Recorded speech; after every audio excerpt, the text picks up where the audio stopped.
Okay, write down, setting कीजिए।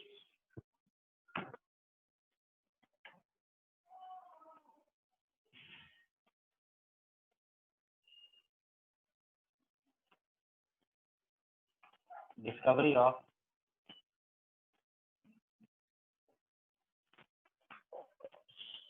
Charge of electron, discovery of charge of electron, heading कीजिए। That is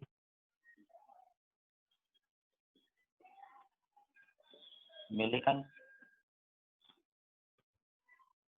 oil drop experiment.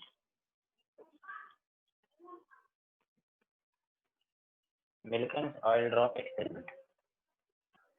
Sir audio कभी कभी बीच में थोड़ा disturbance दे रहा है, थोड़े सेकंड्स के लिए, 1 2 3 सेकंड्स के लिए कभी कभी बीच में थोड़ा ऑडियो डिस्टरबेंस हो जाता है। ओके, नहीं भी कनेक्शन अभी जस्ट हम लोग का स्टार्ट हुआ ना, थोड़ा स्टेबल होने में थोड़ा कभी कभी टाइम लेता है, ठीक है, इनिशियल फेज में। Just a second.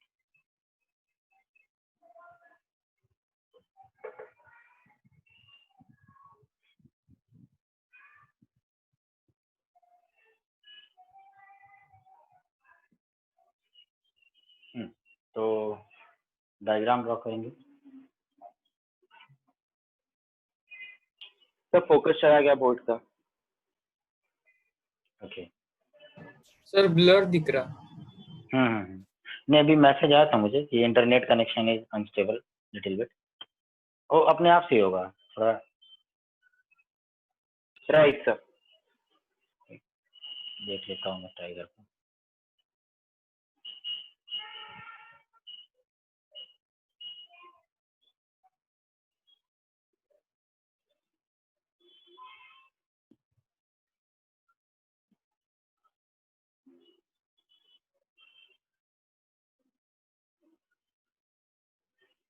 ओके,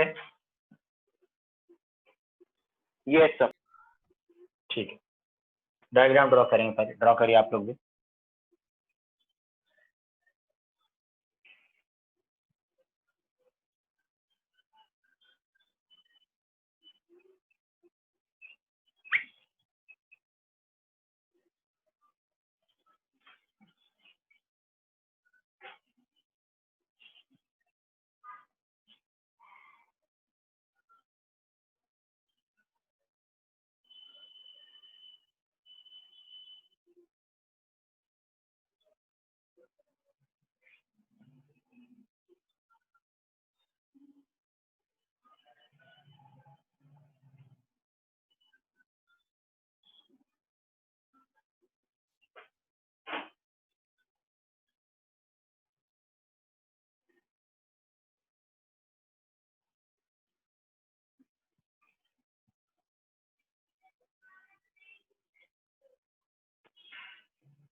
देखिए, तो फर्स्ट ऑफ ऑल मैं आपको पहले सेटअप करता हूँ एक्सप्लेन कि सेटअप क्या था।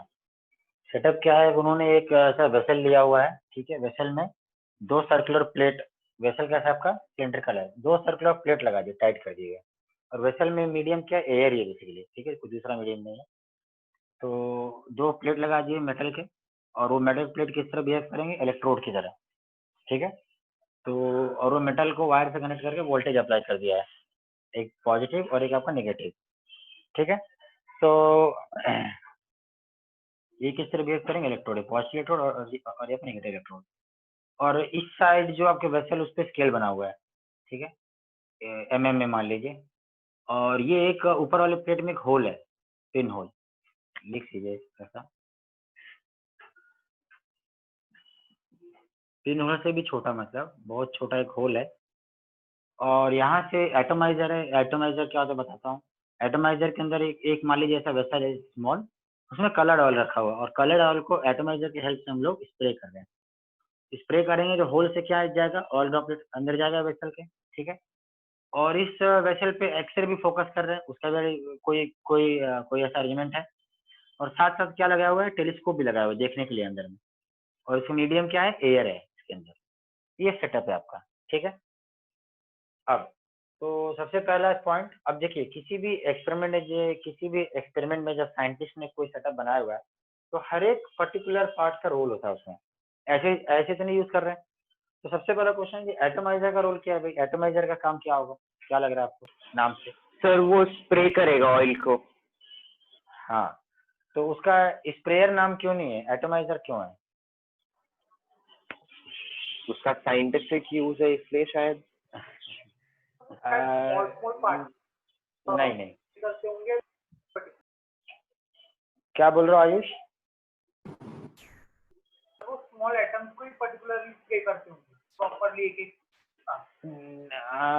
हाँ काइंड ऑफ। देखिए सभी लोग हेयर कट करवाते हैं सैलून में जाके, तो देखिए हेयर कट करने से पहले वो पानी के स्प्रे मारता है, नहीं? तो वो क्या करते हैं बेसिकली, पानी के लिक्विड को वो क्या करता है, छोटे छोटे पार्टिकल्स में ब्रेक कर देता है बेसिकली स्प्रेयर। तो वैसे ही एटोमाइजर का रोल क्या होगा कि कलर्ड ऑयल जो लिक्विड है उसके बहुत छोटे छोटे पार्टिकल्स को अलग अलग कर देना, ठीक है। मतलब ऑलमोस्ट एटम के समान ले आना उसको।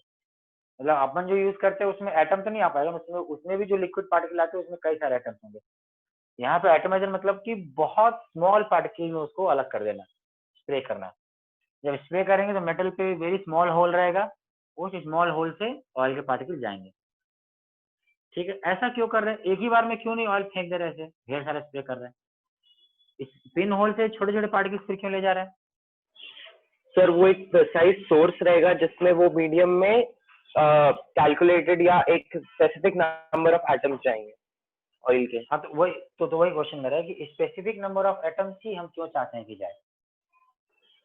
क्योंकि सर हमें ऑब्जर्वेशन परफेक्टली करना है। Correct correct correct. जितनी कम क्वांटिटी रहती है उतना ऑब्जर्वेशन क्या हो जाता है, आसान हो जाता है, राइट, है ना। क्योंकि भाई यही रीजन है कि कोरोना में भाई लॉकडाउन लगाया था, ताकि पेशेंट की क्वांटिटी कम रहेगी तो ऑब्जर्व करना आसान रहेगा। Right sir. तो जस्ट मिनट,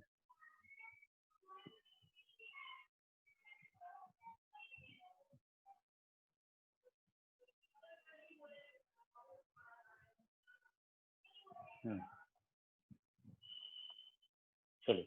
तो एटोमाइजर का रोल हो गया। कलर्ड ऑयल क्यों लिया गया है, कलर्ड ही क्यों लिया गया, और दूसरे ऑयल ले सकते हैं? तो कलर्ड लेने का रीजन क्या है कि वो ऑयल जब गिरे तो वो टेलीस्कोप से देखने में आसानी हो, ट्रांसपेरेंट रहेगा तो अपने को नहीं दिखेगा, ठीक है। एक ये रीजन था। एयर मीडियम में इलेक्ट्रोड ले लिया। एक्सरे का रीजन क्या बताता हूँ, टेलीस्कोप का रीजन लास्ट में आएगा कि क्यों लगाया टेलीस्कोप, ठीक है।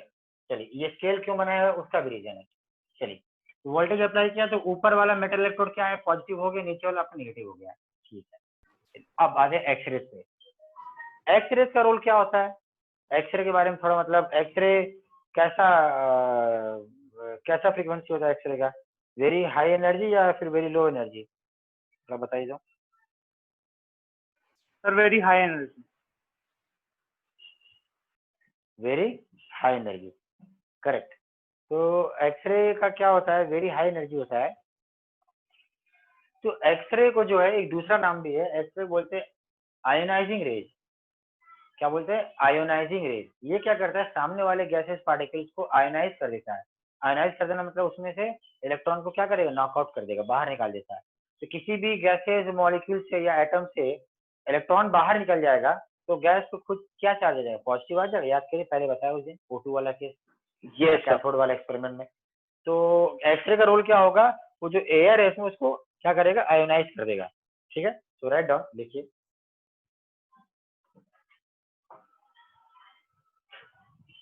Write down. वीडियो मैंने जानबूझ के बंद किया है, तो write down.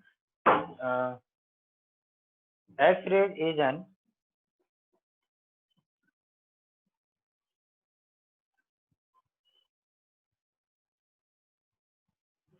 X-ray is an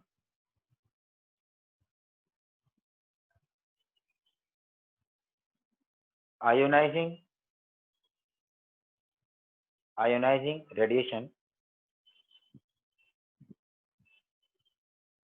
X-ray is an ionizing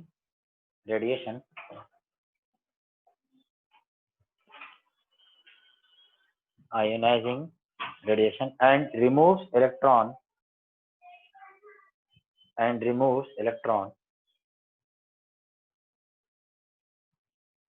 from air particles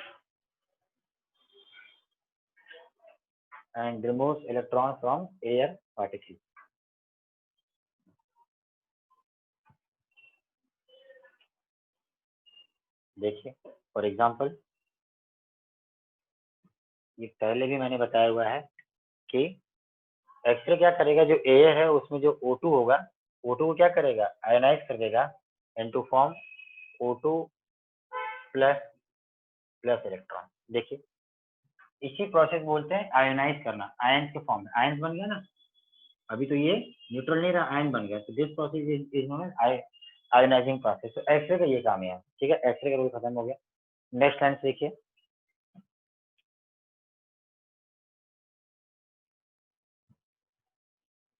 write down from the next slide. When the oil particles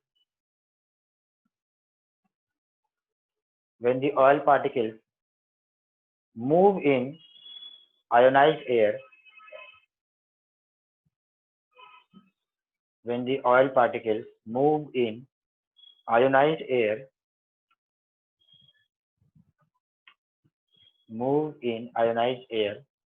most of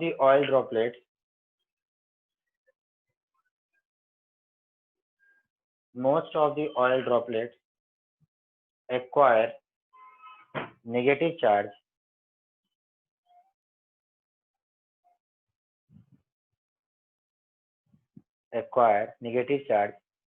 due to friction with air. Sir, can you repeat this? मैं फिर से बोल रहा हूँ, when the oil particles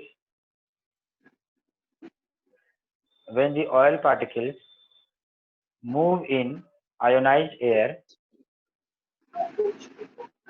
आप mute कर लीजिए। अरे आप अपना नाम फिर से बता दीजिए, क्विज मास्टर अथर्व, क्या नाम बताया? पार्थो। पार्थो। हाँ, आप अपना म्यूट करिए voice audio.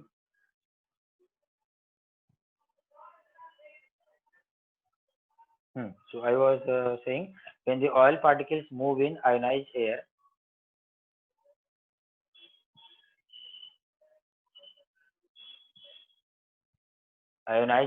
most of the oil droplets acquire negative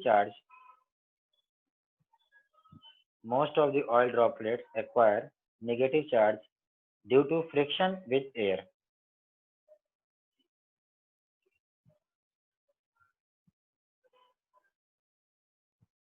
Due to friction with air.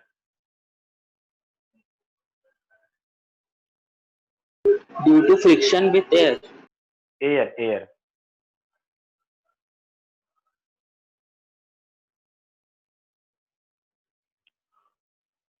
Due to friction with air. Full stop. Sir आप वो एक्सरे का स्टेटमेंट थोड़ा रिपीट कर सकते हैं क्या? आपका क्या हो गया था, डिस्कनेक्ट हो गया था क्या? सर वो एलिमेंट क्लास से फोन आया था तो इसलिए। अच्छा ठीक है, लिखिए, जल्दी लिखिए। X-ray is an ionising radiation. X-ray is an ionizing radiation and removes electrons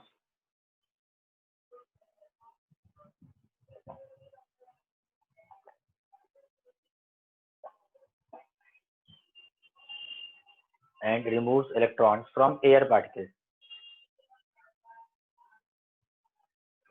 particles. ठीक है, तो अभी जो लिखवा रहा था फ्रिक्शन विद एयर के बाद लिखिए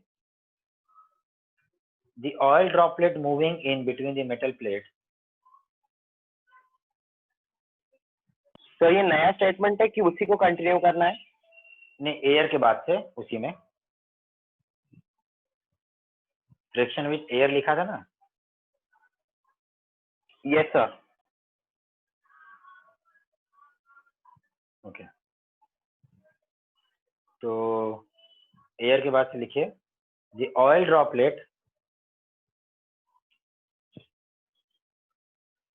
droplet moving in between the metal plates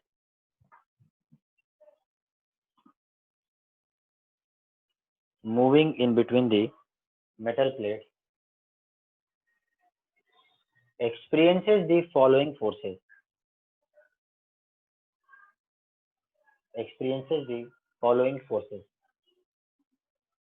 अब रुक जाइए। सर एक्सपीरियंस की experiences the following forces.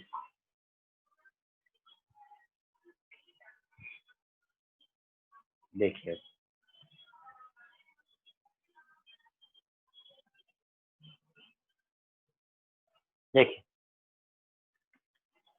दो तीन चीजें हैं इसमें भी करने को डिस्कस, जो लिखा आप लोगों ने अब तक। ऑयल ड्रॉपलेट आया तो आपने लिखा कि ऑयल ड्रॉपलेट पे चार्ज क्या कर जाएगा एक्वायर, पॉजिटिव नेगेटिव, क्या लिखा? नेगेटिव। क्यों कहाँ से आ गया नेगेटिव चार्ज? क्योंकि सर जो एक्सरे जो एयर पार्टिकल्स को आयोनाइज कर रही है उनमें से जो इलेक्ट्रॉन्स नॉकआउट हो गए वो ऑयल में एक्वायर हो जाएंगे। ऑयल में एक्वायर है, करेक्ट, सही बताया आपने। फिर ये क्वेश्चन उठता है कि इलेक्ट्रॉन ही क्यों हुआ एक्वायर, O2 प्लस क्यों नहीं हो गया फिर उसमें एक्वायर?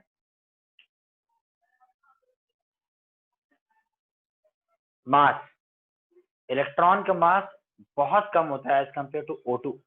O2 दो एटम मिलकर बना है और इलेक्ट्रॉन का आपका मास पता है बहुत कम होता है, बहुत लाइट पार्टिकल है। तो ऑब्वियस सी बात है भाई, जब कोई ऑयल ड्रॉपलेट ऊपर से गिर रहा है नीचे, तो ऑयल ड्रॉपलेट जब नीचे गिर रहा है तो किसको अट्रैक्ट करके अपने साथ स्टिक करके ले जाना इजी होगा ऑयल के लिए? O2 को या फिर एक आपका इलेक्ट्रॉन को, एक मतलब जो भी दो चार इलेक्ट्रॉन को, तो इलेक्ट्रॉन को अट्रैक्ट करना इजी है उसके साथ, है ना। तो इसका मतलब क्या हुआ कि ये जो ऑयल ड्रॉपलेट इस पे चार्ज क्या हो गया acquire, negative, minus, due to absorption of electron. Air में क्या है, इलेक्ट्रॉन है, तो ऐसा भी जरूरी नहीं कि एक ही इलेक्ट्रॉन होगा एब्जॉर्ब, 8 10 15 20 25 10,000 20,000 कुछ भी हो सकता है, ठीक है। तो ऑयल ड्रॉप, ये आपका ऑयल ड्रॉपलेट है, ये जो ब्लैक कलर का बना है बीच में।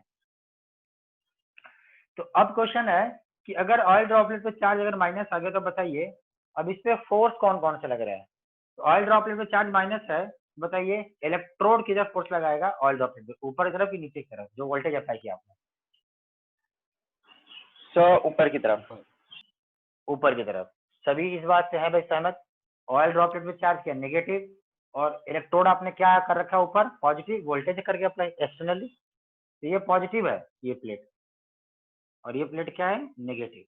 तो भाई ये कहाँ किस साइड फोर्स लगाएगा, अप साइड। देखिए एक अप साइड फोर्स लगेगा due to electric field, FE लिख दिया, force due to electric field, ठीक है। अच्छा ऑयल ड्रॉपलेट है तो वो नीचे की तरफ जा रहा है, क्यों जा रहा है, मास है उसका भाई, तो वेट फोर्स कहाँ लग रहा होगा, नीचे की तरफ। नीचे की तरफ दिख रहा है W, ठीक है। तो W नीचे की तरफ, FE ऊपर की तरफ। अच्छा दो फोर्स तो सोच लिए, और कोई फोर्स लग रहा होगा क्या? अगर कोई पार्टिकल मूव करता है किसी मीडियम में एक फोर्स और काम कर रहा होता है। आप ही जैसे दौड़ रहे हैं, Frictional force, एक sir. फोर्स काम करता है। कौन सा force? Frictional force. Frictional force, ठीक है। बट अपन को जब मीडियम में कोई पार्टिकल फ्री फ्लो करता है, फ्री मूवमेंट रहता है, तो वहां पे नाम उसका फ्रिक्शन ना होके उसको ड्रैग फोर्स बोलते हैं बेसिकली, ठीक है, ड्रैग। Right sir. तो यहाँ पे ड्रैग फोर्स या फिर विस्कस फोर्स बोल लीजिए, विस्कोसिटी, विस्कस फोर्स, ठीक है, रोकना उसको। तो विस्कस फोर्स, अच्छा, तो विस्कस फोर्स किधर लग रहा होगा? ऊपर की तरफ, मतलब ऑयल ड्रॉपलेट गिर रहे हैं नीचे, विस्कस फोर्स ऊपर लगेगा या फिर नीचे की तरफ लगेगा? सर नीचे की तरफ। ऊपर की तरफ लगेगा सर। ऊपर की तरफ। सर क्योंकि ऊपर की तरफ ऑयल लगेगा भाई। ड्रॉपलेट, क्योंकि हाँ। सर ऑयल ड्रॉपलेट नीचे जाएगा तो वो फोर्स उसको ऊपर ही पुश करेगा क्योंकि वो उसके अगेंस्ट जा रहा है। Exactly. Friction force, viscous force, drag force, ये सब एक ही टाइप के फोर्स है। और ये भाई आप दौड़ रहे होते हैं, आप दौड़ रहे हैं मान लीजिए, ये फिर बाइक चला रहे हैं, एक्टिवा वगैरह कभी चलाया होगा, तो बाइक चलाएंगे तो हवा किधर, हवा का फोर्स किधर लगता है? आपको और आगे खींचता है या फिर आपकी तरफ लगता है? भाई उल्टा लगता है ना, आपको रोकता है ना वो, है? तो अपोजिट लगता है ना। कार के डिजाइन कैसे होता है? आगे की तरफ ऐसे होता है ताकि वो एयर के फोर्स को क्या करे, मिनिमाइज करे। नहीं, एरोप्लेन का आगे देखिए, जो फाइटर जेट प्लेन होता है आगे तो बिल्कुल ऐसा नुकीला होता है ना, ताकि जो एयर का फोर्स आ रहा है अपोजिट लगाता है वो। तो मतलब विस्कस फोर्स कहाँ लग रहा होगा? Up side. Viscous force V से बना दिया। 3 फोर्स हो गया, वेट फोर्स नीचे, विस्कस फोर्स ऊपर, इलेक्ट्रिक फील्ड का भी फोर्स ऊपर। अब एक और फोर्स है, सोचिए तो कौन है वो? ऑक्सीजन। ऑक्सीजन मूव कर रहा होगा रैंडमली, वो तो रैंडम मूव कर रहा है। फोर्स कब वो अपन बोलेंगे? जब वो पर्टिकुलर डायरेक्शन में कंटिन्यूस फोर्स लगा है। ऑक्सीजन तो रैंडम मूव कर रहा होगा। लेकिन वो पॉजिटिवली चार्ज हो गया था। अच्छा, तो आप बोल रहे हैं पॉजिटिवली चार्ज था तो वो ऑयल ड्रॉपलेट पे इस तरह से फोर्स लगाएगा, ठीक है। हाँ। बट वो कब फोर्स लगाएगा? तो ये जो फोर्सेस होते हैं, these forces depends on their range, मतलब डिस्टेंस। समझ में आ रहा है? इलेक्ट्रॉन ऑयल पे माइनस, O2 पे प्लस। अब ये बहुत पास आएंगे तब जाके फोर्स करेगा एक्सपीरियंस, ठीक है। और कंटिन्यूअस होते हैं, डिस्टेंस पे होल्ड रहे, वो आया और ऐसे पास से निकल जाए स्पीड में, काफी स्पीड में। तो सोचिए कोई एक पर्टिकुलर फोर्स एक इंस्टेंट ऑफ सेकंड के लिए आया भी थोड़ा सा, तो कोई मैटर करेगा क्या वो? सोच के देखिए, नहीं करेगा, है ना। बेसिकली ये जो फोर्सेज होते हैं, जो ऑक्सीजन के साथ फोर्स रहेगा, वो आपका नेचर क्या रहेगा? इलेक्ट्रोस्टैटिक। तो उनके डिस्टेंस पे डिपेंड करेगा। पास में राइट आएगा सर। बिल्कुल ऑक्सीजन बिल्कुल पास में रहेगा तो ही वो रेजिस्टेंस में आएगा। और जब तक पास में आएगा तब तक वो क्रॉस कर जाएगा, नहीं, पास से निकल गया तेजी से, तो ना के बराबर फोर्स होगा। ऑक्सीजन एक और फोर्स है। स्विमिंग पूल में जंप करते हैं आप, स्विमिंग मैक्सिमम लोगों ने किया होगा। बॉइंट फोर्स। हाँ, बॉइंट फोर्स। पानी क्या करता है? अपने को ऊपर फोर्स लगाता है। हाँ सर पर एक डाउट है। बॉइंट हाँ, बोलिए। फोर्स तो नॉर्मली लिक्विड्स के लिए रहता है ना सर? बॉइंट फोर्स नॉर्मली फ्लूइड्स के लिए रहता है, फ्लूइड। हाँ मतलब वही फ्लूइड्स के लिए। हाँ, तो air is also fluid actually. Right sir. Air और लिक्विड दोनों फ्लूइड में आता है, ठीक है। बेसिकली फ्लूइड का डेफिनेशन क्या होता है? ऐसे सब्सटेंसेस जो कॉम्प्रेसिबल होते हैं। Right sir. लिक्विड और एयर दोनों कॉम्प्रेसिबल है, इनको फ्लूइड बोलेंगे। तो हम स्विमिंग पूल में जंप करते हैं तो स्विमिंग पूल फोर्स लगाता है, एयर भी फोर्स लगाता है अपने को। अपन अगर थोड़ा मतलब कोई, जैसे अपन फर्स्ट फ्लोर से भी जंप करे तो भी एयर फोर्स लगा रहा होगा, बट एयर का फोर्स इतना ज्यादा नहीं कि आपको रोक सके एयर। बट एयर का फोर्स बहुत ज्यादा कब हो जाता है? जो लोग स्काई डाइविंग करते हैं, राइट सर, देखा होगा, स्काई डाइवर वो जंप करते तो गिर नहीं जाते सीधे, है ना, काफी देर तक हवा में फ्लोट करते हैं। कैसे फ्लोट करते हैं? एयर फोर्स लगाता है ना। तो एयर फोर्स लगा रहा है अपोजिट डायरेक्शन में, तो कौन सा फोर्स बोलते हैं? Buoyant force. एक और फोर्स लग रहा है ऊपर की तरफ, कौन सा फोर्स? बायोंट फोर्स, बी लिख दे रहा हूं, देखिए सही है। या अपन जैसे स्विमिंग पूल में जंप करते हैं तो पानी फोर्स लगाता है, वैसे ये ऑयल ड्रॉपलेट कहाँ जंप कर गया? एयर में। यहाँ से होल से एयर में जंप कर गया, जंप मतलब उसमें गिर रहा है, तो फोर्स तो लगा रहा होगा, ठीक है। तो ये 4 फोर्सेस वर्क करता है।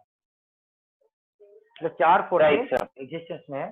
तो आपने क्या लिखा था, the oil droplet moving in between the metal plate experiences the following forces. पहला लिखिए, उसके बाद से लिखना स्टार्ट कर दीजिए।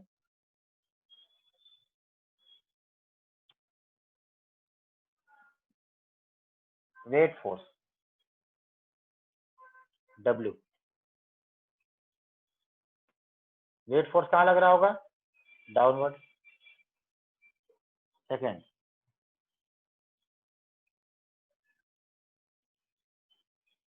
Force due to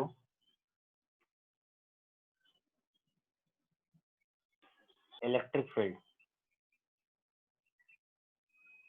FE। FE कहाँ लग रहा है, अपवर्ड। किसी को डाउट है तो पूछ लीजिए भाई। विस्कस फोर्स V, ये भी कहाँ लग रहा है, अपवर्ड। विस्कस फोर्स ऐसे आपको रूल नहीं कि अपवर्ड लगेगा। Viscous force always act in the opposite direction of movement. आगे चल रहा है तो विस्कस फोर्स पीछे लग रहा है, पीछे चल रहा है तो विस्कस फोर्स आगे लग रहा है। फोर्थ इज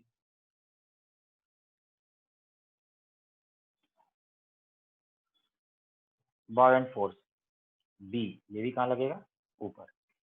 लिखिए सर।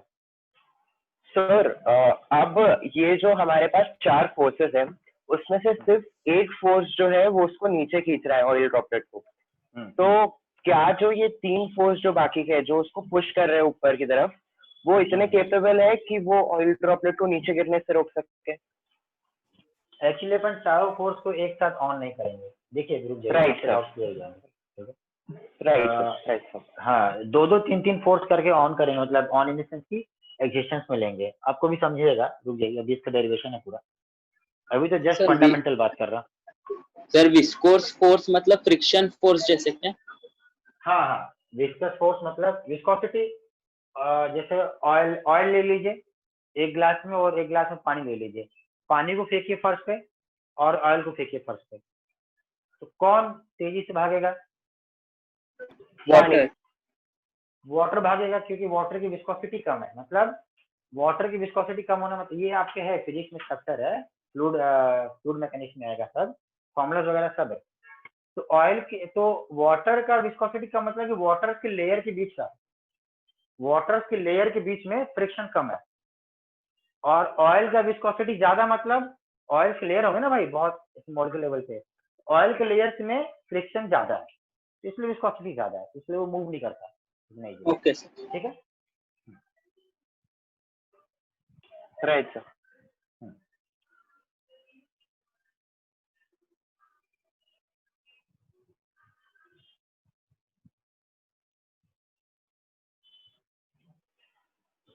सर एक और डाउट था कि विस्कस फोर्स और बॉयंट फोर्स में मतलब फर्क क्या है? क्योंकि विस्कस फोर्स भी एक कॉन्टैक्ट फोर्स ही है और बॉयंट फोर्स भी एक कॉन्टैक्ट फोर्स ही है। Good question. गुड तो नहीं बोलूंगा, ये आप खुद सोच सकते थे। देखिए क्यों, देखिए मैं इसका नहीं लूंगा एग्जांपल। स्विमिंग आता है ओके आपको? सर। हाँ सर। स्विमिंग आता है, ठीक है। तो देखिए फर्क क्या, सुनिएगा ध्यान से। जब हम लोग स्विमिंग पूल में जंप करते हैं, जंप करके, मैं अभी स्विम नहीं कर रहा, रुका हूँ, जंप कर दिया और एक जगह रुका हूँ जंप करके, तो कौन सा फोर्स काम कर रहा है? दोनों काम कर रहे हैं, या कोई एक काम कर रहा है, या फिर कोई फोर्स नहीं काम कर रहा है? सर एक ही काम कर रहा है, बॉयंट फोर्स। Buoyant force. अब स्विमिंग पूल में खड़े थे काफी देर तक, अब स्विम करना स्टार्ट किया। Right sir. तो अब अब कौन सा दोनों फोर्स काम कर कर रहा है? दोनों काम कर रहा है। दोनों काम। स्विम करेंगे ओके सर। तो विस्कस फोर्स आएगा, और बॉयंट फोर्स ध्यान रहे, आप स्विम करिए या फिर नहीं करिए, बॉयंट वो फोर्स अप्लाई क्या होता होगा, ही रहेगा। कंटिन्यूअस लगता रहेगा। हाँ, कंटिन्यूअस Right. वाटर फोर्स लगाता रहेगा। क्लियर हो गया राइट डाउट? सर। हाँ sir, thank you sir. Okay, तो ये चारों फोर्स काम कर रहा है, मतलब चारों फोर्स यहाँ पे कभी न कभी एग्जिस्टेंस में आएंगे। अब काम कौन सा कर रहा है, तो अब नेक्स्ट टाइम लिखिए इसके बाद से।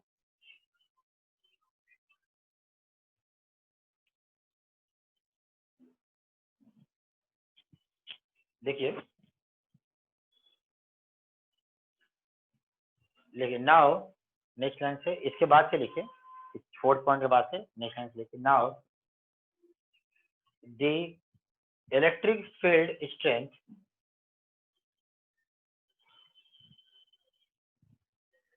now the electric field strength is so adjusted Sir, electric electric field strength is so adjusted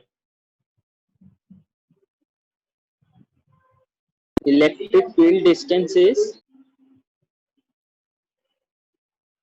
is so adjusted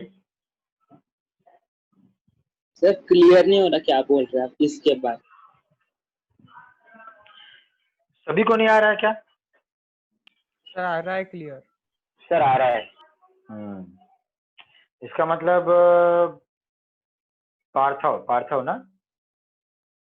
yes sir आपके नेट में प्रॉब्लम है पार्थव। कौन सा वैसे कनेक्शन है आपका? जियो तो कुछ तो है प्रॉब्लम पार्थव। हो सकता है आज के लिए प्रॉब्लम हो कुछ नेटवर्क में, है ना? बाकी टाइम सही चलता है यूट्यूब वगैरह है? तो भाई देखिए इसमें कनेक्टिविटी दोनों एंड से करता है डिपेंड। ठीक है, मेरे एंड से कनेक्टिविटी अगर रहे प्रॉब्लम तो सभी को नहीं देगा सुनाई, और आपको नहीं दे रहा है सिर्फ तो पर्टिकुलर मतलब आपका थोड़ा वीक है अभी आज सिग्नल। ओके तो वैसे मैं सारे लेक्चर्स में रिकॉर्ड कर रहा हूँ, ठीक है? तो ओके सर जो भी लोग लेट ज्वाइन करेंगे वो उनको जो है वो आप आकाश सर से या आफरी मैम से बोलिए, मैं लेक्चर सेंड कर दूंगा, ठीक है? सारे लेक्चर्स ओके आप लोग के डे 1 से लेक्चर में रिकॉर्ड कर रहा हूँ। चलिए मैं फिर से बोल रहा हूँ। Now the electric field strength is so adjusted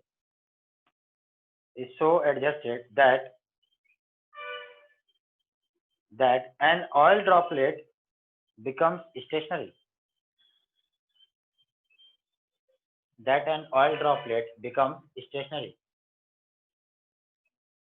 Full stop.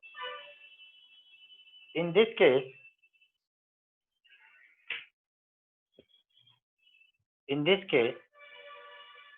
अब देखिए ये इलेक्ट्रिक फील्ड स्ट्रेंथ एडजस्ट करना किसके हाथ में था? अपने हाथ में था। कैसे? क्या चेंज करके? वोल्टेज, है ना? वोल्टेज हम लोग चेंज कर सकते हैं, कम ज्यादा कर सकते हैं वोल्टेज अप्लाइड।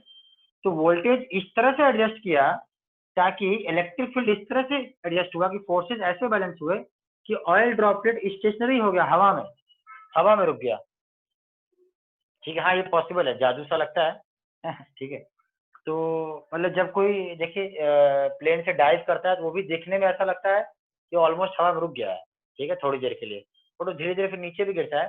बट यहाँ पे आप कंटिन्यूअस फोर्स अप्लाई कर रहे हैं ऊपर की तरफ, तो इलेक्ट्रिक फील्ड डिस्टेंस इस तरह से एडजस्ट करिए वोल्टेज कि ये एयर ड्रॉप ऑयल ड्रॉपलेट हवा में रुक जाए, स्टेशनरी हो जाए। तो स्टेशनरी हो गया, बताइए इन चारों में से कौन सा फोर्स जीरो हो जाएगा, काम करना बंद कर देगा? कोई एक जीरो होगा। Weight force sir viscous force क्योंकि वो स्टेशनरी है तो तब वो काम नहीं करेगा। हाँ, कैसे वेट फोर्स बोल रहे भाई? मैं यहाँ पे रुका हूँ, मैं यहाँ रुक गया हवा में, मान लो, तो क्या मेरा वेट फोर्स नहीं लग रहा है? अभी मेरे बात कर रहे हैं। आप स्विमिंग पूल में जंप कर गए हवा में, मान लो पानी में, मतलब टच नहीं है बॉटम पे, तो क्या आपका वेट फोर्स नहीं लग रहा होगा? आपका वजन जीरो हो गया मतलब? नहीं ना भाई। कौन सा ऐसा फोर्स है जो पार्टिकल्स मूव करता है या फिर हम लोग मूव करें तभी एग्जिस्टेंस में आता है? कौन है? Viscous force.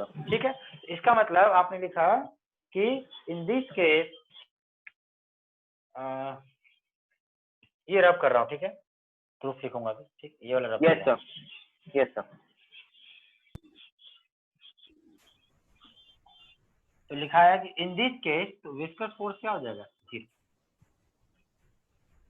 ठीक है, तो बाकी फोर्सेस करते बैलेंस। अगर पार्टिकल वहां पर रुक गया है तो फोर्सेस क्या होंगे? बैलेंस होंगे। तो ऊपर वाले फोर्स इज इक्वल टू नीचे वाले फोर्स, नेट फोर्स क्या है? जीरो होगा। क्यों?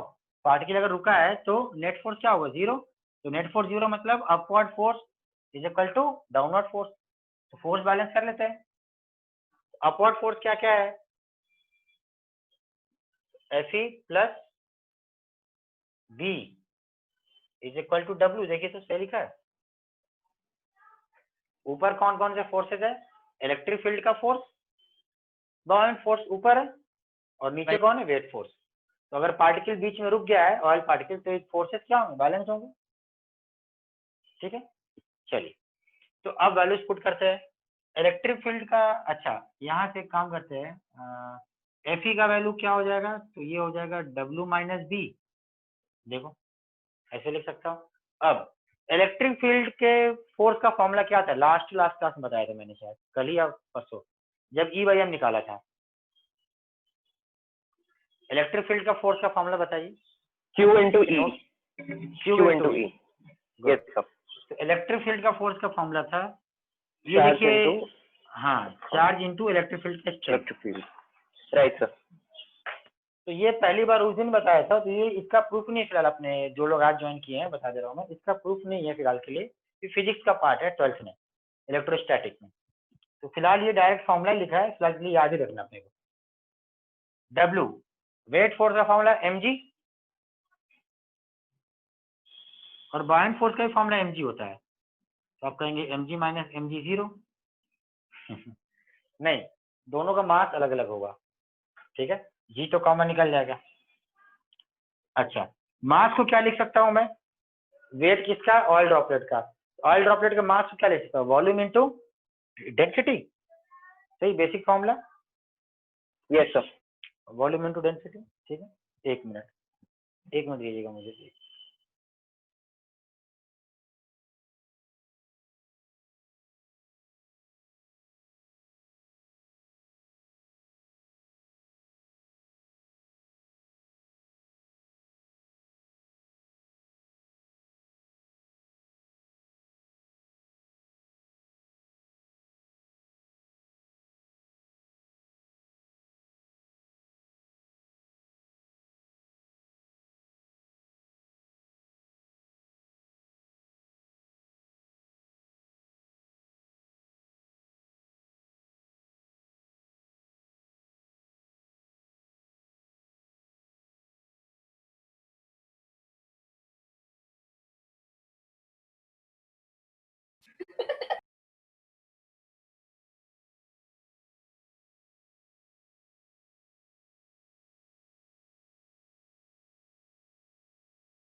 हाँ, तो मास का फॉर्मूला मैं क्या लिख सकता हूँ? Volume into Into density. तो डेंसिटी और वेट किसका? ऑयल का। तो ऑयल का डेंसिटी और ऑयल का वॉल्यूम। अच्छा, तो ऑयल का वॉल्यूम, आप वॉल्यूम निकालना है, तो वॉल्यूम निकालने के लिए कुछ तो उसका ज्योमेट्री मानना पड़ेगा। तो ऑयल ड्रॉपलेट का ज्योमेट्री क्या माने? स्क्वायर, सर्कल, स्फीयर, क्या माने? So sphere ही रहेगा. Surface स्फीयर ही tension रहेगा, sphere. है ना? ऑयल ड्रॉपलेट, हाँ, सरफेस टेंशन की वजह से ऑयल का क्या होता है? स्फीयर रहता है। तो मास को लिख देंगे वॉल्यूम इंटू डेंसिटी, और वॉल्यूम क्या लिखूंगा? तो स्फीयर का वॉल्यूम क्या होता है? 4/3 pi are, 4/3 into pi r cube. है ना? तो ऑयल का ड्रॉपलेट का रेडियस r मान लेंगे, इंटू डेंसिटी ऑफ ऑयल। देखो, मास को volume into density minus Right sir. Buoyant force में जो एयर लगा रहा है फोर्स, तो एयर का डेंसिटी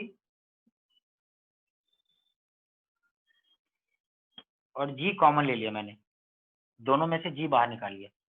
तो मास को वॉल्यूम इंटू डेंसिटी, मास को वॉल्यूम इंटू डेंसिटी, जी बाहर ले लिया।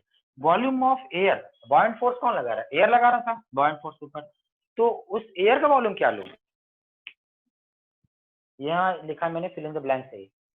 एयर का वॉल्यूम क्या लूं? बॉयंट फोर्स कौन लगा रहा है? एयर। एयर का मास क्या लूंगा? तो एयर का वॉल्यूम इंटू एयर का डेंसिटी। तो एयर का वॉल्यूम क्या लूं? वेसल का वॉल्यूम क्या क्या लूं? Yes sir. अच्छा सर, इसीलिए वो स्केल लगाया है. Right. नहीं नहीं अच्छा नहीं, ऐसा उस नहीं है सर. नहीं, स्केल का रोल बहुत बाद में आएगा अभी। आप ओके आंसर सर। गलत कर रहे हैं एक्चुअली, आप आंसर ही गलत कर रहे हैं। एयर का वॉल्यूम सर तो अब हाँ बोलिए। वेसल का वॉल्यूम मतलब जो वो कंपार्टमेंट है उसका वॉल्यूम रहेगा ना?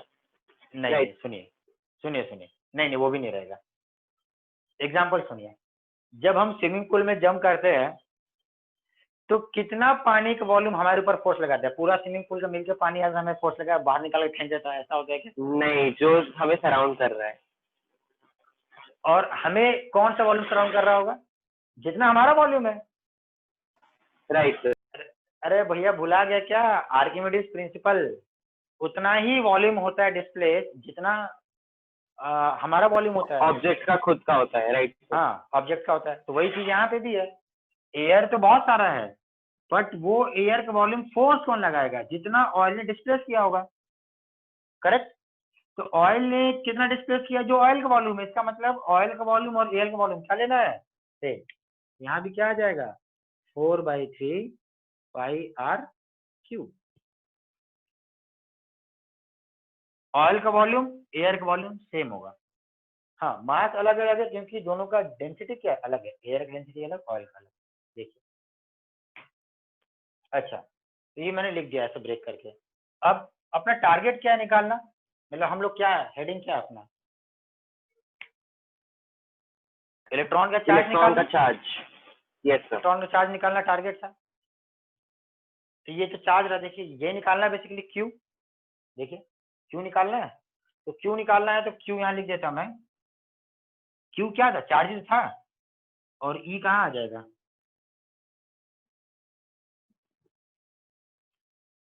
ठीक है, तो 4/3 पाई आर क्यूब कॉमन ले लीजिए, कॉमन निकल जाएगा ना। तो क्यू क्या आ जाएगा? बाद में लिखता ई, फिलहाल अभी रहने देता। तो क्यू क्या हो जाएगा? 4/3 पाई आर क्यूब कॉमन ले लीजिए, इंटू जी भी कॉमन ले लिया। तो rho of oil minus rho of air, rho मतलब डेंसिटी, अपॉन ई इधर आ जाएगा। देखिए ये वाला ई नीचे ले लिया। इक्वेशन 1। अब इस इक्वेशन देखते हैं कि मेरे को चार्ज निकालना था, टारगेट ये निकालना, charge on the oil droplet. अच्छा ध्यान रहे, ये क्यू कहाँ का चार्ज है? एक इलेक्ट्रॉन का चार्ज है या फिर ऑयल ड्रॉपलेट का चार्ज है? क्यू। फोर्स किस पे लग रहा तो है? हमने जी कहाँ लेके चले गए? जी यहाँ ले आया ना। ओके, सॉरी, दिख गया। हाँ दिख गया, ठीक है। हाँ, क्वेश्चन ये था कि ये जो चार्ज है, देखिए फोर्स का फॉर्मूला तो चार्ज इंटू ई क्या है? इलेक्ट्रिक फील्ड का स्ट्रेंथ। मैं अभी लिखा दूंगा सारे टर्म्स क्या है, उधर लिख दूंगा साइड में। तो ई तो हम लोग अप्लाई कर रहे हैं, वो तो हमारे हाथ में है। वोल्टेज चेंज करेंगे तो ई चेंज होगा। ई तो हमें पता है। क्यू किसका चार्ज है? एक इलेक्ट्रॉन का चार्ज है या फिर ऑयल ड्रॉपलेट पे चार्ज है?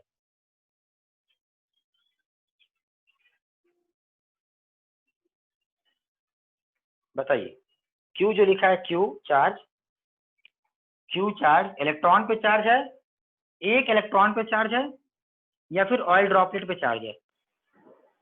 सर ऑयल ड्रॉपलेट तो शायद, क्योंकि हमें पता नहीं है कि एक ऑयल ड्रॉपलेट पे कितने इलेक्ट्रॉन्स जुड़े हैं। शायद। गुड, नहीं करेक्ट, वेरी गुड। राइट। यही रीजन है कि भाई एक ऑयल ड्रॉपलेट पे हम लोग, देखिए चलिए इसको एक्सप्लेन करने के दो तरीके हैं। फोर्स जो लिख रहा हूँ, फोर्स किस पे लिख रहा हूँ मैं? ऑयल ड्रॉपलेट पे फोर्स बैलेंस किया है कि मैंने एक आपका इलेक्ट्रॉन पे फोर्स बैलेंस किया है?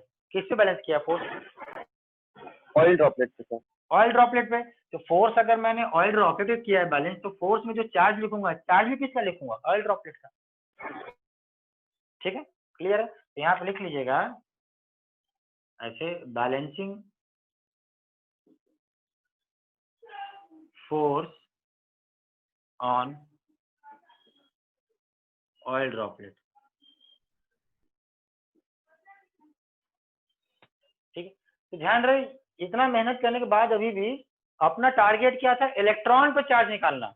इलेक्ट्रॉन का चार्ज क्या है? बट अभी क्या निकलेगा क्यू से? ऑयल ड्रॉपलेट का चार्ज। ठीक है, तो लास्ट में ऐसा बताऊंगा कि ऑयल ड्रॉपलेट के चार्ज से इलेक्ट्रॉन का चार्ज कितना निकाला, कैसे निकाला। ठीक है, फिलहाल ये एक ऑयल ड्रॉपलेट था, ये ऐसा रेड कलर का, ये कैप मान लीजिए। इस पे अपने को पता नहीं है कितने इलेक्ट्रॉन चिपके, 10, 20, 50, 100, अपन जो निकालेंगे वो इस पे चार्ज निकालेंगे। एक इलेक्ट्रॉन का Right. चार्ज क्या है वो बाद में देखते हैं अपन। ठीक है, चलिए अब इस फॉर्मूला में देखिए जो हमने चार्ज फॉर्मूला निकाला है ऑयल ड्रॉपलेट से, क्या क्या अपने को मालूम है और क्या अननोन है। क्या इसी इक्वेशन से काम हो जाएगा या फिर कुछ और मेहनत करना पड़ेगा आगे? सर इस इक्वेशन से नहीं हो पाएगा क्योंकि हमें रेडियस नहीं पता। गुड। इलेक्ट्रिक फील्ड डिस्टेंस हमने अप्लाई किया है। डेंसिटी एयर और ऑयल का आप अलग अलग मेजर कर सकते हैं। नहीं, एयर का डेंसिटी 1.167 ग्राम पर लीटर होता है। ऑयल का जो भी ऑयल यूज करेंगे उसका डेंसिटी मेजर करने का एक अलग इंस्ट्रूमेंट आता है, उससे मेजर कर लीजिए। तो डेंसिटी ऑयल का पता रहेगा, डेंसिटी एयर का पता रहेगा, ई पता है, 4/3 पाई जी पता है। अननोन क्या है? ऑयल का रेडियस। वो भी कोई बोल सकता है कि सर यहाँ होल किया था ना सर, तो होल का इक्वल साइज पे जाएगा, क्योंकि छोटा नहीं जा सकता क्या? छोटा भी तो जा सकता है ऑयल ड्रॉपलेट, है ना? हाँ सर। तो आर नहीं पता, अब आर निकालने के लिए दूसरा तरीका अपनाएंगे, मतलब इसके नेक्स्ट और भी कुछ करेंगे। इतना लिख लीजिए, इतना लिखिए और लिखिएगा यहाँ पे वेयर क्या क्या चीजें क्या है यहाँ पे, वेयर क्यू इज, लिख दे रहा हूं मैं, charge on oil droplet.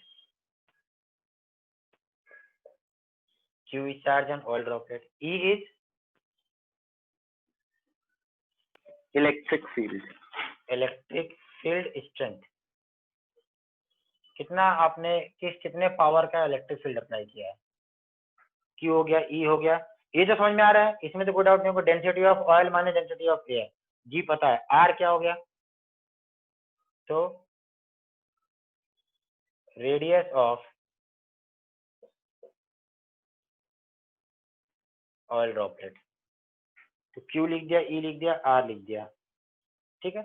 Density भी लगे तो आप लिख लीजिए, रो इन जनरल लिख रहा हूँ, rho is densities of oil and air. दिख रहा है? तो वो चारों टर्म्स लिख लीजिएगा, लिखिए पूरा।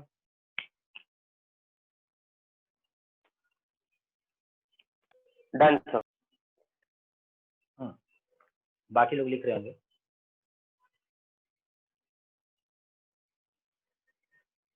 देखिए भाई, संकोच नहीं करेगा, जिसको जो डाउट है पूछते जाइए, ठीक है। डाउट आना कोई ऐसा गुनाह नहीं होता, क्राइम नहीं होता है, ठीक है। कहीं पे भी जो, हाँ अभी ये सब एक एक चीजें होंगी, एक्सप्लेन टेलीस्कोप क्यों लगाया है, स्केल का काम क्या है, अभी ये सब बचा हुआ है।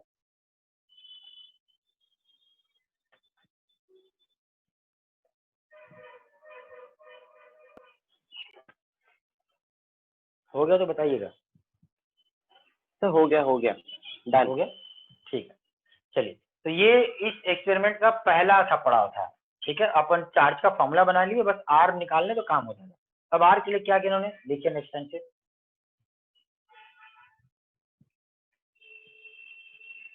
Write down. Now current supply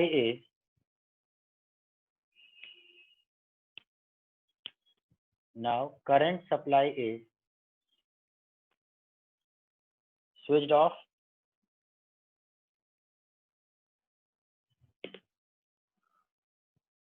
Now current supply is switched off,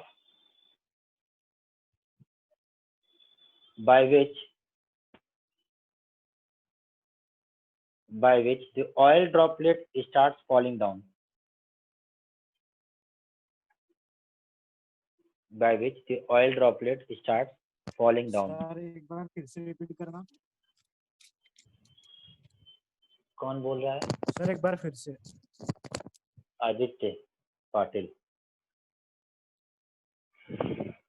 sir तुम लोग के बैच में ज्यादा प्रॉब्लम आता है, बाकी जो पुराना वाला भी 11th है या 12th है बिल्कुल स्मूथ रहता है, ठीक है। हो सकता है अभी वो इंटरनेट का अभी रास्ता बनने में टाइम लगे, लेकिन सर वो Now- मेरा मतलब बराबर दे नहीं रहता। अच्छा लीजिए अब लीजिए। Now current supply is switched off by which the oil droplet starts falling down. By which the oil droplet starts falling down.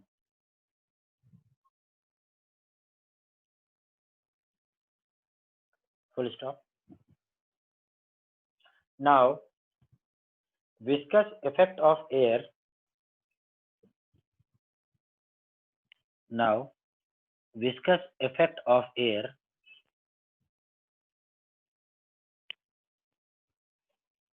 will start acting on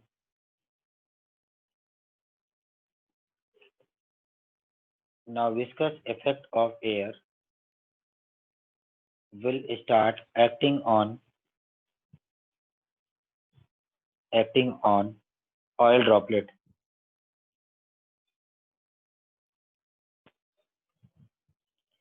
Acting on oil droplet. Full stop.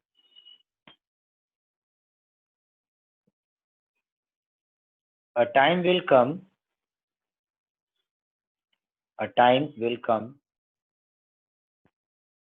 when oil droplet will achieve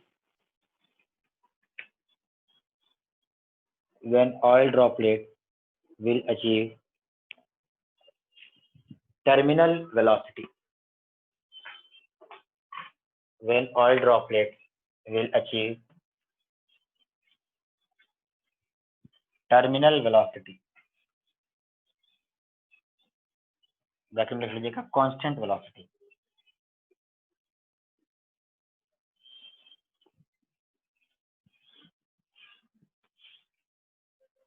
Oil droplet will achieve terminal velocity bracket में constant velocity.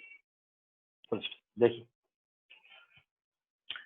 अब Milton ने क्या किया. देखिए ये उस समय का ये जो एक्सपेरिमेंट है बहुत ही शानदार एक्सपेरिमेंट था. उन्होंने ये जो 1920 के समय में किया था, उसी साल में, दशक में, उस समय आज से मतलब 100 साल पहले जो इतना सोचा, मतलब बहुत ज्यादा था, मतलब ये है ना, बहुत ही नाम था इस सेक्शन में, बहुत नाम हुआ था, बहुत फेमस एक्सपेरिमेंट थे.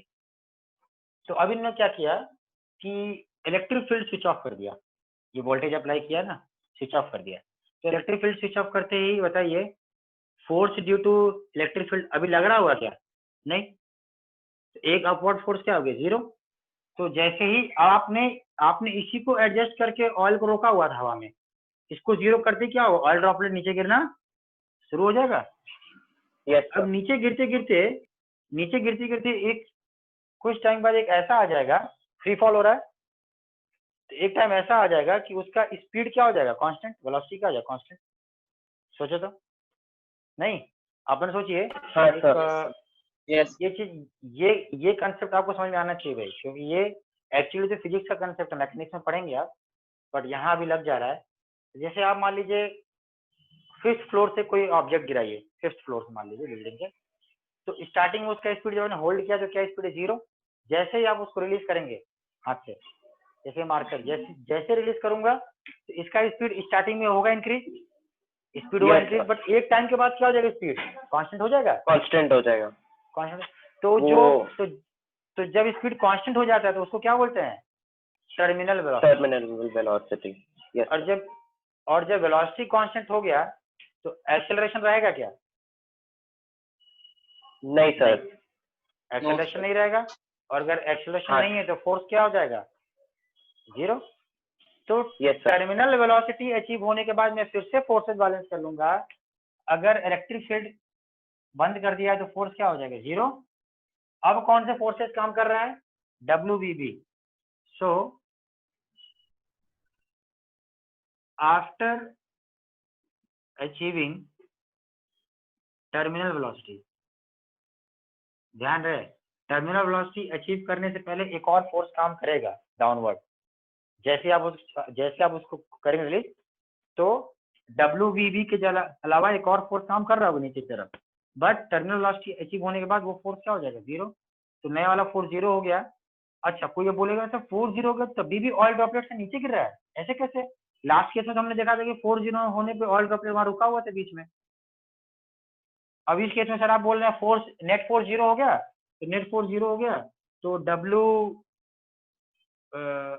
V ऊपर की तरफ, W नीचे की तरफ. नेट फोर्स 0 हो गया, बट फिर भी ऑयल ड्रॉपलेट नीचे ही गिर रहा है, ऐसे कैसे सर? हम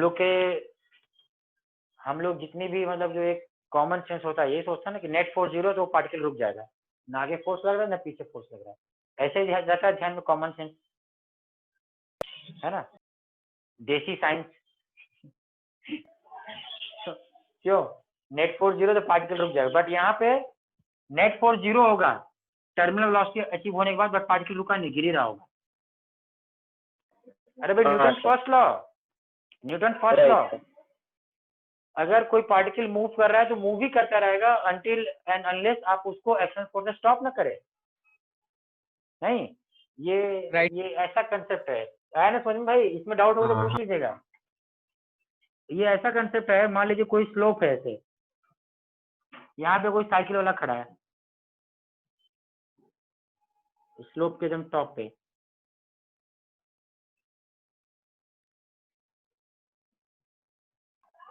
राइट सर। ठीक है, ये साइकिल बना हुआ है। अब ये साइकिल यहाँ सोचिए, आप कोई बंदा बैठा हुआ है यहाँ पे, अब वो जैसे ही साइकिल को आगे थोड़ा पैडल से फोर्स लगाएगा, पैडल से जैसे ही फोर्स लगाएगा तो साइकिल तो स्टॉप कंडीशन में था, स्पीड 0 था शुरू में, जैसे फोर्स लगाएगा एक टाइम बाद वो ये ऐसे स्पीड गेन करेगा, और ये मान लीजिए रास्ता सीधे आपका बाद में स्ट्रेट हो गया पाथ। तो क्या हुआ, एक टाइम बाद जब कुछ टाइम के बाद मान लीजिए फ्रिक्शन फोर्स काम नहीं कर रहा, मान लीजिए अभी जो साइकिल में तो ऐसा तो नहीं होगा, साइकिल आपने स्लोप से कूदे तो चलते चले गए, वो थोड़ी देर बाद रुक जाता है, क्यों? फ्रिक्शन फोर्स की वजह से। मान लीजिए फ्रिक्शन फोर्स नहीं है, तो इस पर्टिकुलर टाइम पे आने के बाद मान लीजिए साइकिल यहाँ पहुंच गया, अभी मान लीजिए साइकिल यहाँ पहुंच गया, जब पर्टिकुलर टाइम के बाद फ्रिक्शन फोर्स 0 है मान लीजिए, तो साइकिल क्या होगा, चलता ही रहेगा, आगे चलता जाएगा, फ्रिक्शन फोर्स 0 है तो साइकिल चल रहा है, बट नेट फोर्स उसका 0 है या नहीं? कांस्टेंट स्पीड होने के बाद नेट फोर्स 0 रहेगा उसका। अब कहाँ कोई फोर्स काम कर रहा है, देखिए हाँ सर। साइकिल चले जा रहा है, कोई उसको दे रहा है कि धक्का दे रहा है वो पीछे से? नहीं। तो एक बार आपने उसको इनिशिएट कर दिया यहाँ से, हाइट से, स्लोप से, अब वो एक पर्टिकुलर दूरी के बाद अगर फ्रिक्शन फोर्स 0 है मान लीजिए, तो पर्टिकुलर दूरी के बाद वो कांस्टेंट स्पीड से चलता जाएगा। तो नेट फोर्स क्या रहेगा, 0, बट साइकिल चल रहा है, साइकिल रुका नहीं है, फिर भी नेट फोर्स क्या, 0। ठीक है, तो वैसे यहाँ पे है कि टर्मिनल स्पीड अचीव हो जाने के बाद वो पार्टिकल गिरता रहेगा कांस्टेंट आपके स्पीड से, गिरता रहा, क्यों? ग्रेविटी की वजह से, उसका रीजन अलग है। तो ग्रेविटी अपन ले रहे हैं ना यहाँ पे, कंसिडर करें, देखो mg में ग्रेविटी आया ना, w में। हाँ सर। तो ग्रेविटी की वजह से गिर रहा है, कोई फोर्स नहीं लगा रहा है उसको, कोई ऊपर से फोर्स कर रहा है क्या पार्टिकल को? नहीं। ठीक है, तो नेट फोर्स 0 हो गया, तो फोर्स बैलेंस कर दिया, पार्टिकल नीचे गिरा जा रहा है, तो फिर से वैल्यूज पुट कर दीजिए। तो विस्कोसिटी के यहाँ से W माइनस बी फॉर्मूला बनेगा, देखो तो V क्या है, तो विस्कस फोर्स है, तो W माइनस बी फॉर्मूला बन गया। तो देखो इक्वेशन 1 में भी यही फॉर्मूला आया था, W माइनस बी, देखो तो यही आया था इक्वेशन 1 से पहले। तो देखो थोड़ा रिपीट कर दीजिए ना स्टेटमेंट, मेरा वीडियो अटक गया था, एक बस लास्ट स्टेटमेंट रिपीट कर दीजिए। वीडियो अभी आया मुझे, मैसेज, वो मैसेज आ जाता है, इंटरनेट कनेक्शन वीक रहता है, मैसेज आता है। हाँ मैं रिपीट कर रहा हूँ, वो मैसेज आया था एक्चुअली, वो लिख के आ गया था, your internet connection is unstable.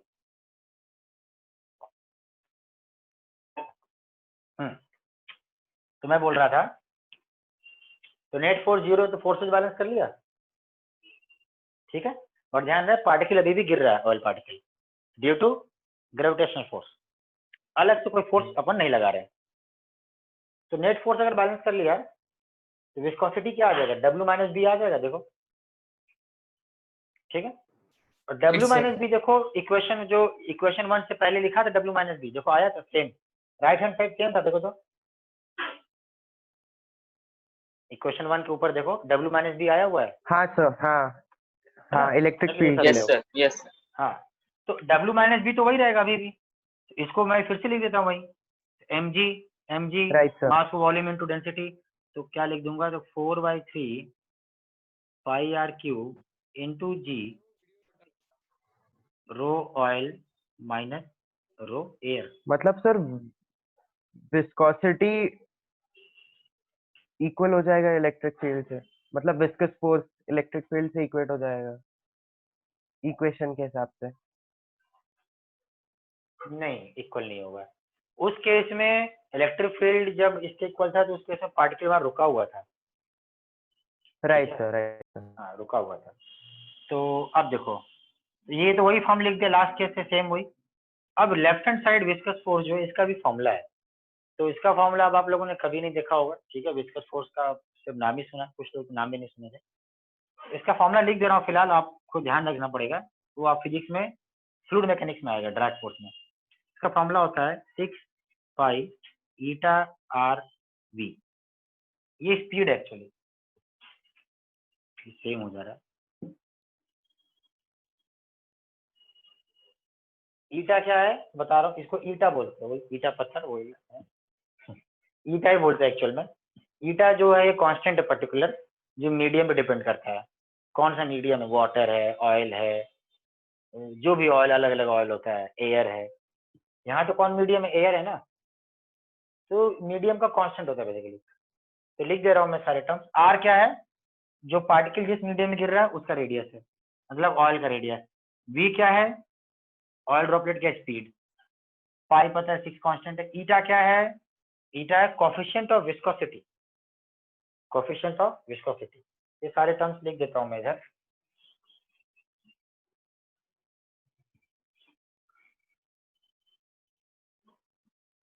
Where eta is, लिखते जाइए आप लोग भी, कोफिशिएंट ऑफ विस्कोसिटी। आर फिर से वही है, radius of oil droplet. V एक नया टर्म है, वी लिख देता हूँ, स्पीड ऑफ ऑयल ड्रॉपलेट। हाँ ध्यान रहे, ये वी टी होगा। टी मतलब terminal velocity. Terminal velocity achieve तभी तो कांस्टेंट रहेगा। कांस्टेंट स्पीड आने से पहले स्पीड तो कंटिन्यूस क्या हो रहा होगा, इंक्रीज हो रहा होगा। मान लो 10 मीटर पर सेकंड वीटी है, तो 0 से स्टार्ट किया था आपने, तो 0 1 2 3 4 5 6 7 8 10 10 10 फिर 10 10 10 10। तो 10 क्या हो जाएगा, टर्मिनल वेलोसिटी। ठीक है, ये तो कांस्टेंट हो राइट जाएगा। सर। तो वीटी लिख लीजिएगा, वीटी। वीटी मतलब टर्मिनल वेलोसिटी। ठीक है, चलिए। तो अब इसमें आर देखिए, एक आर कट जाएगा, पाई भी कट जाएगा, ये भी 2 से कटेगा, 2 3 जा, 2 2 जा। अच्छा, इक्वेशन 1 में क्या अननोन था, इक्वेशन 1 में रेडियस क्या सर, टारगेट था निकालने, रेडियस। रेडियस। तो यहाँ से रेडियस का फॉर्मूला निकालेंगे हम लोग। तो रेडियस का फॉर्मूला क्या बनेगा, आर स्क्वायर क्या बनेगा, ये 3 मल्टीप्लाई कर दो 9, बताओ बताओ जल्दी बताओ। आर स्क्वायर 3 3 जा 9, ईटा है, बीटी है,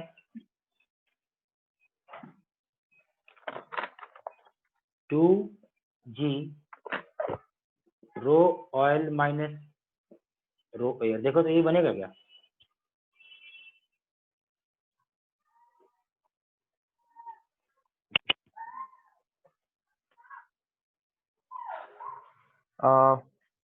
सर वो जो पहला है, मतलब आर स्क्वायर के बाद जो पहला क्यू या जो भी है वो समझा दीजिए, वो क्या है। 9 9 है।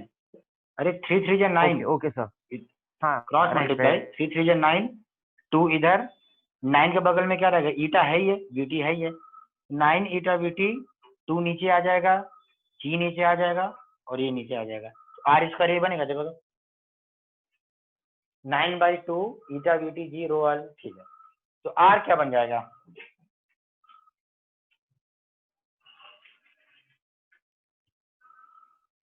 कोई डाउट देखिए, ये बनेगा आर, इक्वेशन 2। तो अब आर के फॉर्मूले में क्या सब कुछ नोन है क्या, सर अगर हमें वो ईटा की वैल्यू पता है तो सब कुछ नोन है। ईटा पता है, ईटा पता है, ईटा तो पता है, ईटा एक हाँ तो कांस्टेंट फिर रहता सर है। सब कुछ नोन है, सब कुछ सोच नोन के है बोलिए, सर। स्पीड कहाँ पता है? स्पीड के लिए क्या करेंगे? ऑयल ड्रॉपलेट में स्पीडोमीटर लगाएंगे क्या? सर नहीं मतलब अगर टर्मिनल वेलोसिटी है वो है, वो तो ग्रेविटी अचीव तो के होगा साथ। ही, अचीव तो होगा ही, राइट निकालेंगे सर। कैसे? सर ग्रेविटी की जितनी स्पीड ग्रेविटी जितनी स्पीड से खींचेगा वही रहेगा।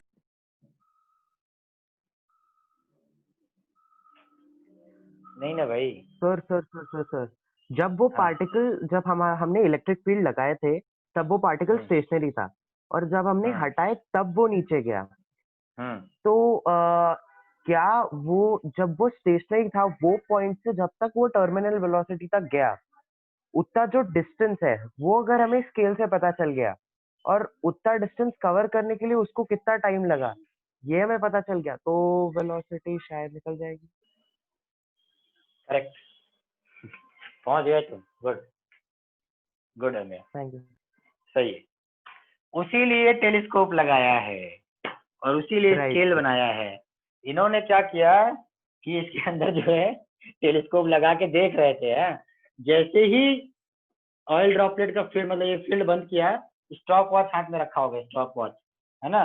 जैसे ही बंद किया, स्टॉप वॉच ऑन किया होगा और टेलीस्कोप लगाया, तो सोचिए, माइक्रोस्कोप नहीं लगाया, टेलीस्कोप लगाया है, जो मतलब बहुत क्लियर दिखाएगा ऑयल ड्रॉपलेट को, उसके स्पीड को। तो इधर स्टॉप वॉच ऑन किया होगा और उधर क्या देखा होगा, उसका इनिशियल पॉइंट और टर्मिनल और वेलोसिटी फाइनल जो पॉइंट। अचीव हुआ होगा, हाँ फाइनल।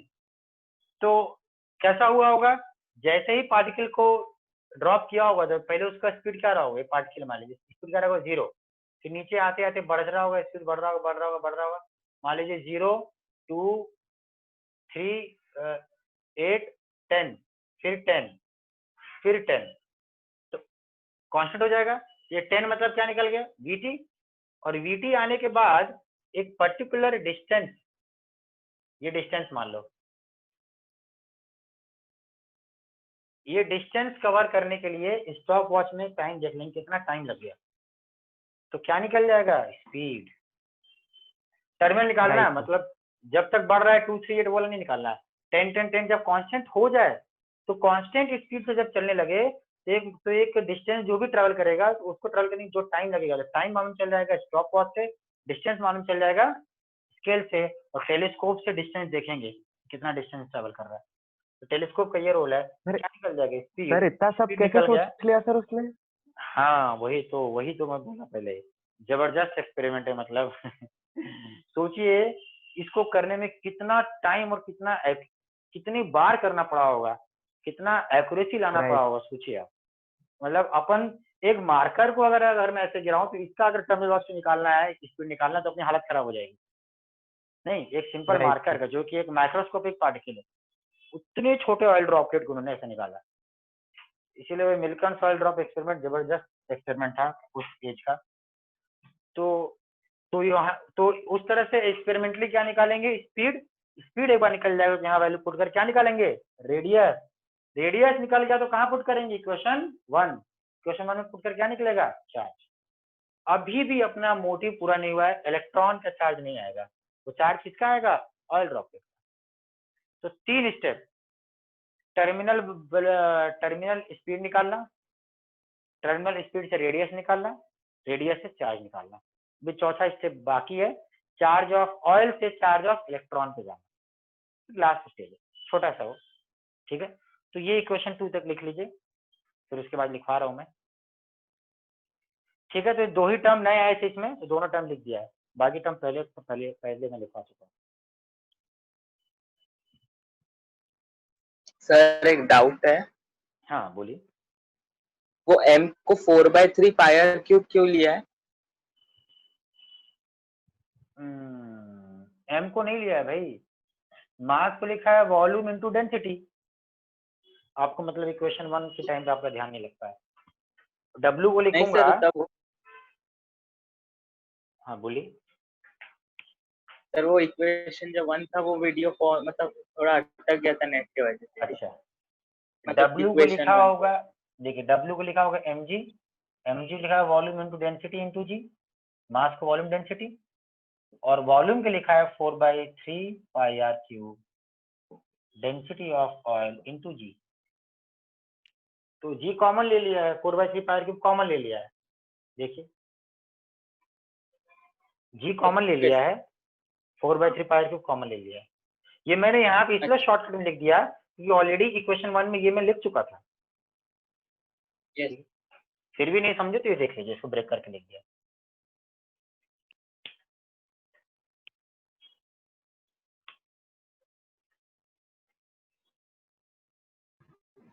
सर कंप्लीट हो गया।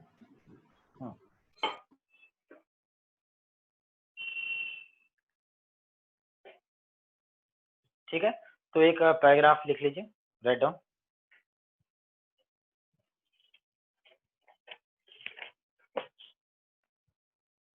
Write down by the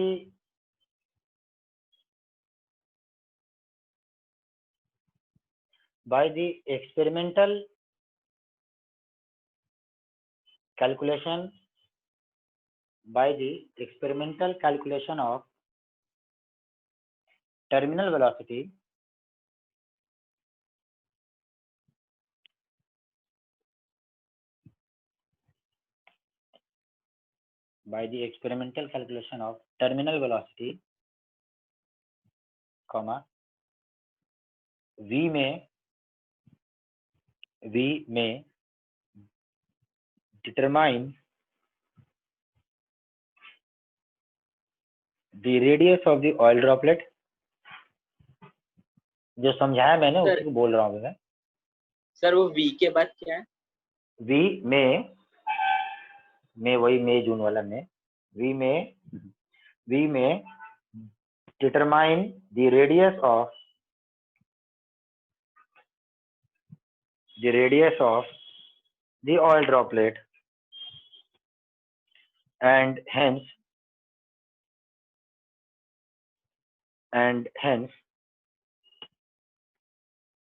from equation 1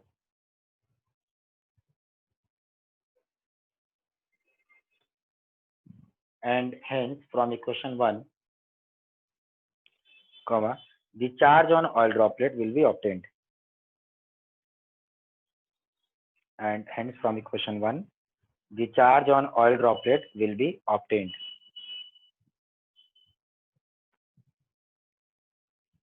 Full stop। Charge on oil droplet will be obtained।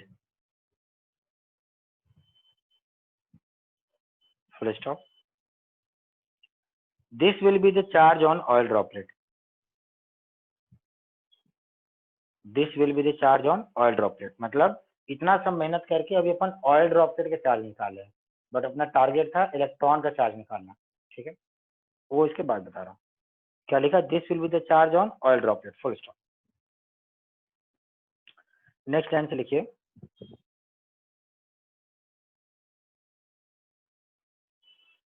Next line से लिखिए, पैराग्राफ चेंज करके। Millikan determine the charge on different oil droplets। Millikan determine the charge on different oil droplets and found that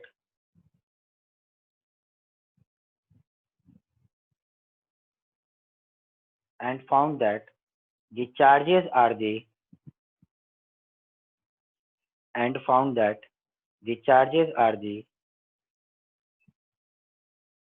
integer multiple of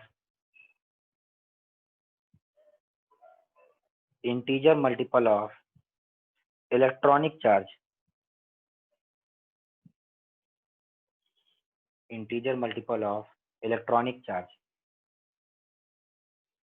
Full stop। He took HCF, Millikan, he took HCF मतलब highest common factor। He took HCF of these charges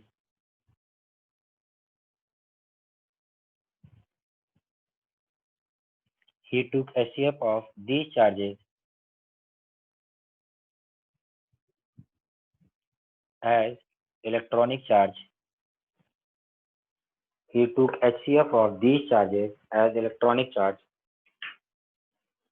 and charge of electron comes to be, and charge of electron comes to be 1.602 into 10⁻⁹ charge का ऐसा unit है coulomb,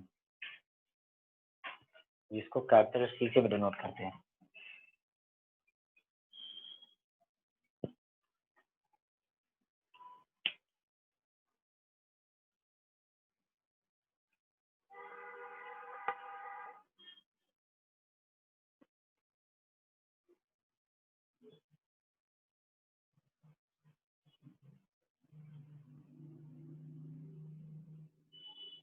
done sir. ठीक है, तो last paragraph में क्या बताया, मतलब क्या क्या कहा गया, तो मैं एक्सप्लेन कर देता हूँ।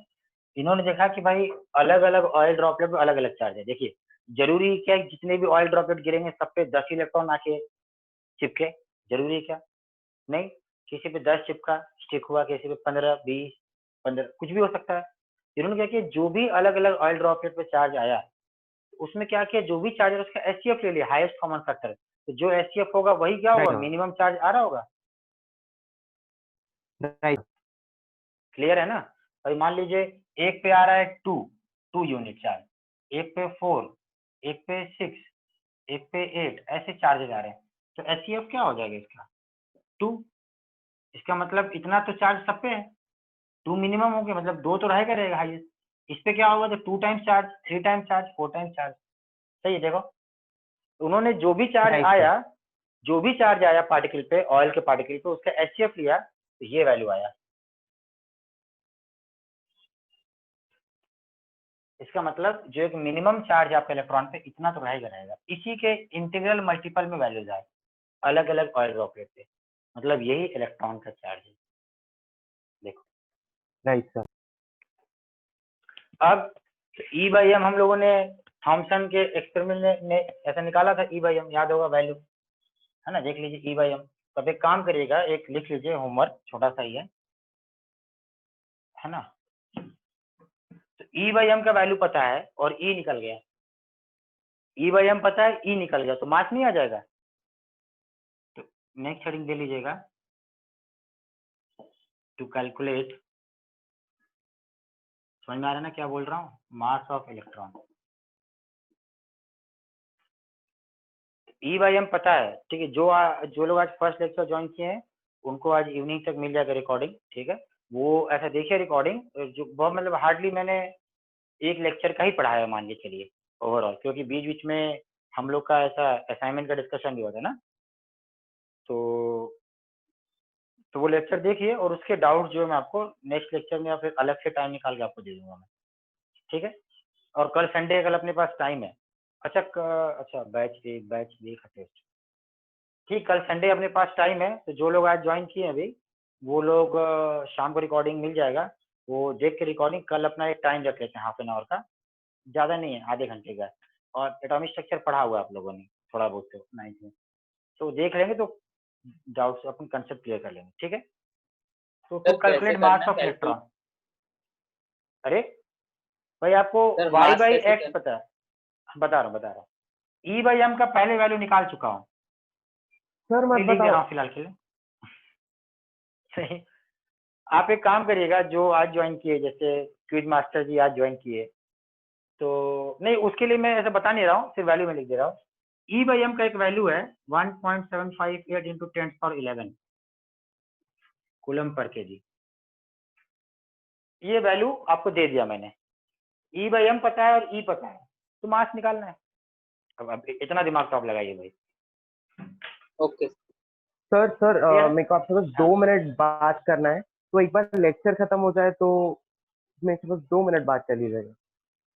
अच्छा, तो कैसे करेंगे अपन फिर?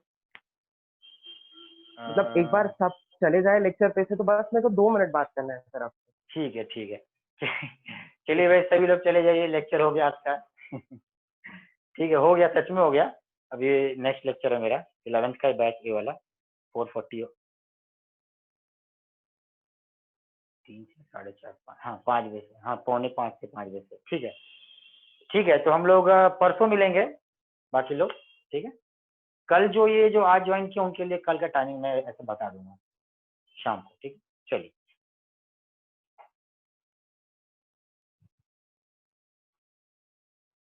सर जिद्दी तो लोग जा ही नहीं रहे। ऐसे नहीं बोलते भाई, टाइम लगता है कभी कभी। Okay sir, okay sir.